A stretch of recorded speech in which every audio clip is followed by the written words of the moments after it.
ډیر کمزوري یو په 100 کې 100% موږ کمزوري یو. زما ګوره زموږ د معاشرې ګوره څنګه زموږ اعمال هغه رقم به الله تعالی وموږ ته دغه مطابق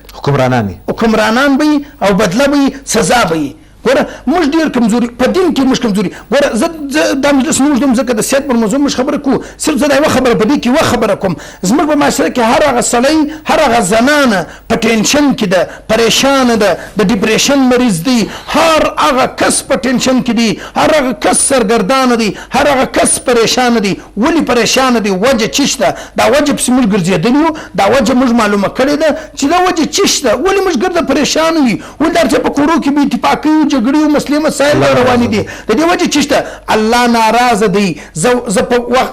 جماعت لمونځ په جماعت سره نه کوم زه چې کوم دی د اسلام د دین چې کوم حق دی اشه زه بیا هر سړی ګوره هر سړی دا رقم دی په دې پوه هم دی اقرار هم کوي چې زه دغه کار زه نه کوم زه کمزور یم دا دی اقرار هم کوي مګر بیا هم دغه باوجود عمل نه پر کوي دا موږ اصل په دین کې کمزوري زیاته ده.